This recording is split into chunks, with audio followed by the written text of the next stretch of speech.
Well, folks, a little bit different video today. We'll do a little bit of vlog style. It's December here, and it's cold. It bit down hard. It's December 1st if you're watching this today. And it's minus 10 degrees Celsius and it's cold. And I am long overdue getting the Audi put away for winter. Typically, I store it outside. If you've seen in previous year, I had a little surprise under the dashboard. So we're going to talk a little bit about that, what we're going to do a little bit different this year. But I thought it's a good time. You know, I'm going to fire it up, get it warmed up. We'll do a cold start shot. Those are always fun. And then I got to take it off, clean it as much as I can, and, you know, talk a bit about what we did with this car this year, what I did, what upgrades did I do, how do I feel it performed, and what, you know, let's talk some numbers. We'll talk some past numbers, how we did overall for the year. And then as well, kind of what my plans are for spring. You know, it's a sad day. I hate this time of year when the race season's over, but we got to get it done. We got to get it put away. I'm procrastinating enough, and winter is here. So with that, let's get to it.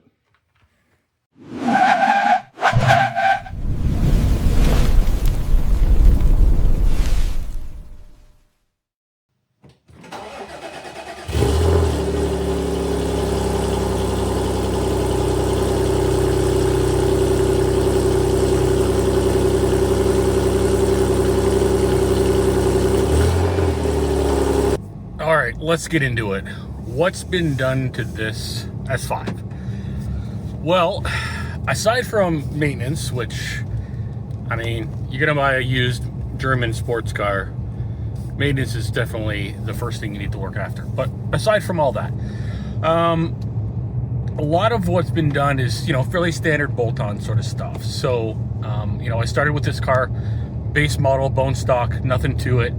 I think there was 50,000 kilometers on when I bought it on the second owner, which is nice. Now, what, you know, after we took care of carbon cleaning and doing all that sort of stuff and maintenance and having everything looked over, my intention was to modify this vehicle. It was the reason I bought it. I understood the platform was very good for building power.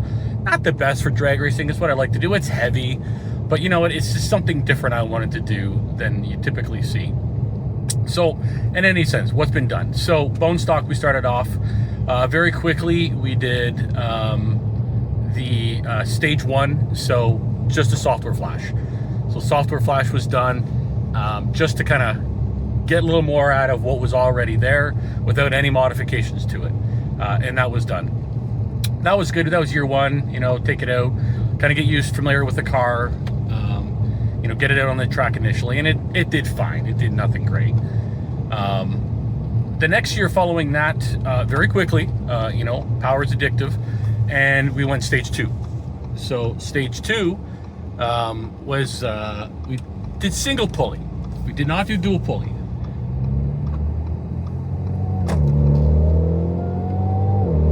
Just warm it up here. So we did a single pulley on that. And that one was crank pulley. So we went from the factory to 192 millimeter crank pulley. Left the supercharger pulley for now. So started with the crank. Stage 2 plus would be your dual pulley. And I wanted to kind of go gradual and step it up that way, bit by bit. I didn't want to go a big bang with everything at once. A slow progression was kind of where I was kind of going to kind of find that sweet spot of drivability and trackability and performance. So we did that as well. Of course, that required further tuning. So that was the second set of tuning we did. Of course, both TCU transmission and the engine ECU were both tuned both times. So that was tuning 2 with the stage 2. And that was really kind of it. You know, maintenance stuff again. We did more of that. We did the PVC. We did supercharger off. We did some more maintenance. Just checking the health over. So that was always priority 1, but we thought, let's go stage 2 with the crank pulley and retune it and get a little more power. And that was great. Didn't take long until we cooked the cats. So, you know, adding power, the cats are right up against the exhaust manifold on these things. They get hot normally anyway if you're really pushing the car, especially on track days. And they were leaking and smelling and everything else. So back to the shop. And I will note, almost all of the work on this vehicle has been done by the folks at Garage Auto Sports, which have been fantastic. So shout out to those guys. Garage Auto Sports in Newmarket, Ontario has done a lot of the work for me on this thing, the tuning and maintenance and everything. Really the only guys I really trust with this car. So anyways, we went test pipes. You know what? We're just going to keep blowing out cats. Looked at the high flow cats that they offer. I may still do the high flow cats. The test pipes, they're rowdy. I mean, they're fun. They're rowdy. But boy, yeah, they're loud. You're not subtle anyway. If you drive it normal like I am now, you're good. And you keep it in comfort mode.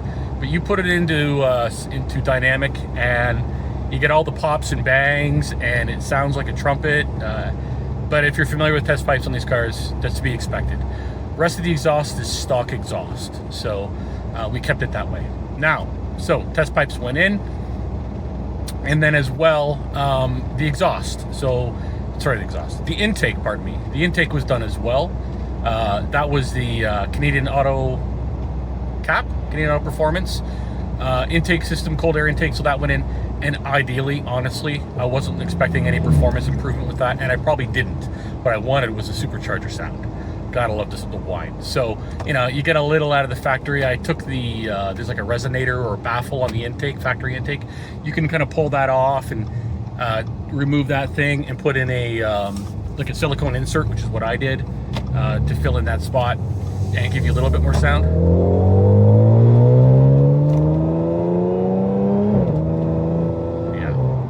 Still a fun car. I love this car. Anyways, with that being said, I did the intake, and I'll put a link to that video. I actually filmed that installation, did that, so got the sound. I don't know if you heard it on this is coming through on the phone very well on the camera, but did that great. So the one thing though, what happened with doing the test pipes and everything else, the next point of failure was the flex pipes. Disintegrated. So they were done. They've got a hole in them. It's in there right now. I kind of left it in the sense that I knew I wasn't going to be using the car that much for the rest of the season. It was getting late in the season when it started to get that leak on those flex pipes there. And I thought, you know what, let's just do it next year, because we're probably going to go with a whole new system.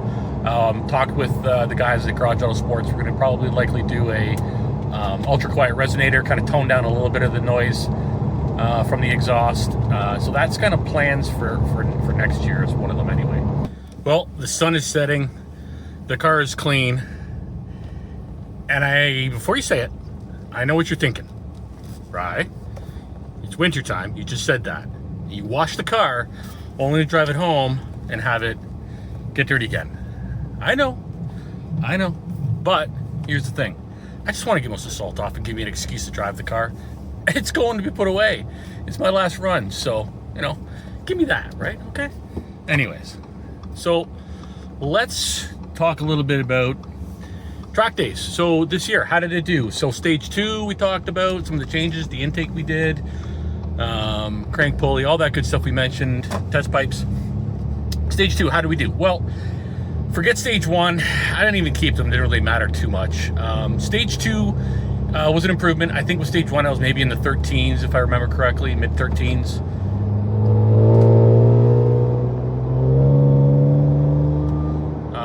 And it's not even bother worrying about that. So, stage 2, how do we do? Well, not as good as I had hoped.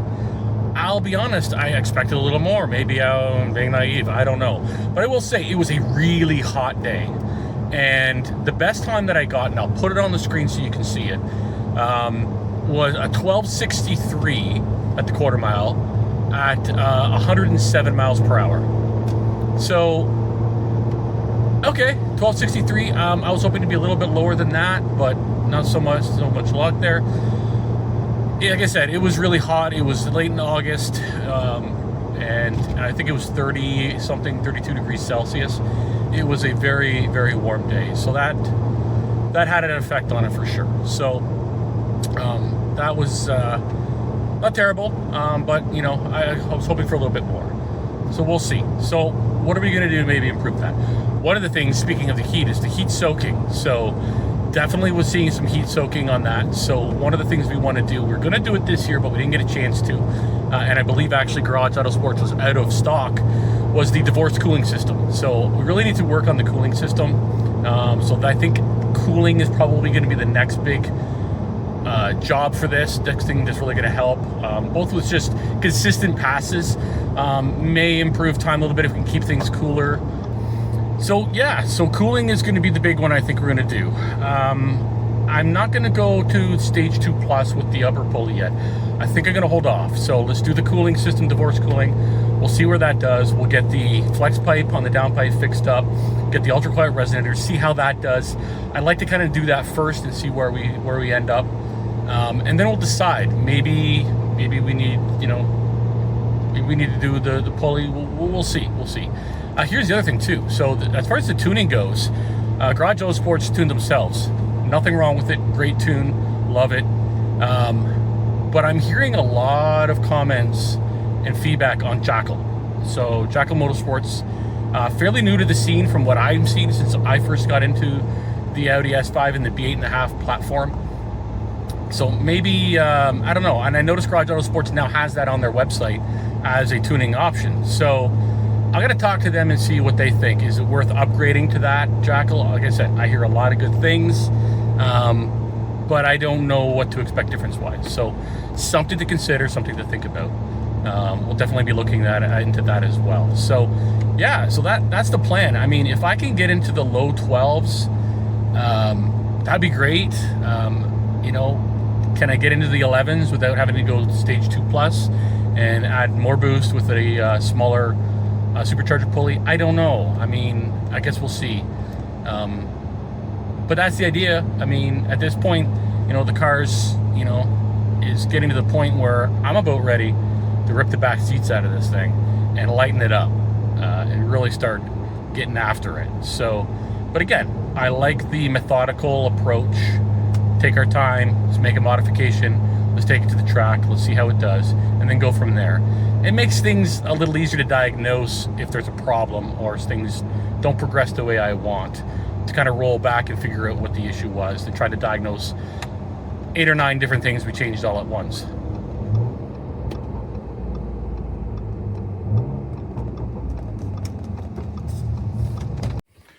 Well, that about does it. We're back home, back in the garage. The nice coating of ice, but we're going to let it thaw off, warm up. Maybe we'll even get a fire on the old wood stove blowing in here. Get this thing dried off, put the car cover over it. Got a trickle charger, and yeah, this year's done. So she's going to go to sleep for a little while. But I appreciate you jumping on if you're watching this, and just a quick vlog video just to kind of check in, say hi, and looking forward to next year. And hey, what do you guys recommend we do with this thing next year? What do you think I should put into it? So what I mentioned, does it make sense? So let's do it. I'm looking forward to it, but that'll be a wrap for this year with the S5, and we'll check in next spring early. And I'm looking forward to the next race season 2026 when it comes up. See you later.